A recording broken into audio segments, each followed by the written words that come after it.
I haven't seen my family in 5 years, but I just showed up to my father's retirement party to ruin my brother's life. 5 years ago, I walked out of Thanksgiving dinner because my older brother, Brandon, told me to clear the dishes while the grown-ups talked. I was 25 with a college degree.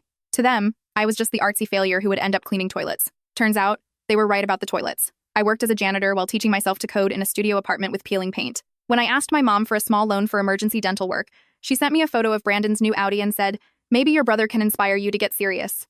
So, I went ghost. I built a software company from nothing. I went from frozen meals to a multi-million-dollar startup. Last month, I attended a family wedding.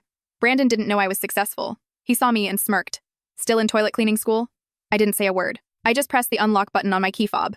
My Aston Martin chirped across the lawn. Brandon's face dropped. But that was just the beginning. Later that night, Brandon cornered me. He told me our parents were cutting me out of the inheritance. He looked me in the eye and said, "You were never part of the plan. Mom says you're like an extra puzzle piece that doesn't fit." That was the snap. I didn't get angry.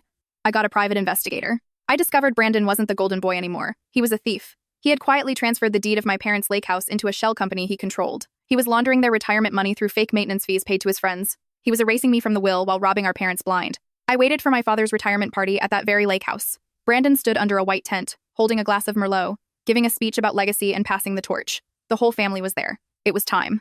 I stepped forward and walked straight to the media laptop. "I brought something to show everyone," I said. Brandon tried to stop me, but the projector was already on. Slide 1. The deed transfer. My parents' house, now owned by Brandon's LLC. The crowd went silent. Slide 2. The fake invoices. Thousands of dollars funneled to Brandon's buddies. My father's face turned gray. Slide 3. An email from Brandon to his accountant about shielding assets from me and seizing total control. I looked at my father. "Did you know you don't own this house anymore?" I asked. My father stammered. "Brandon said he was protecting us." Brandon scrambled. He yelled that I was bitter and trying to rewrite the rules. He stepped toward me, his face red. "You think money makes you legitimate?" I didn't flinch. I looked him dead in the eyes. "I never stopped being part of this family, Brandon. You just spent so long trying to make me invisible, you forgot I was still watching." Then, the best part. My mother, who was usually passive, walked up to Brandon. She asked him one question. "Did you take the house?" Brandon hesitated. He muttered, "Yes, but, asterisk, crack, asterisk." My mother slapped him. The sound echoed across the lake. "You weren't protecting us," she whispered. "You were protecting yourself." The aftermath was a bloodbath for Brandon's reputation. My parents ordered a full audit. His shell companies unraveled. He lost his firm, his standing, and the golden boy crown he loved so much. My father met me for coffee a week later. He looked at his cup and said, "I was wrong about you. I believed what was easier to believe." He handed me a new version of the trust. I'm now the co-executive.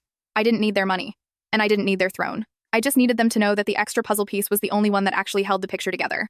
As for Brandon, he's still got some cash. But in this family, respect is the only currency that matters, and his account is at 0.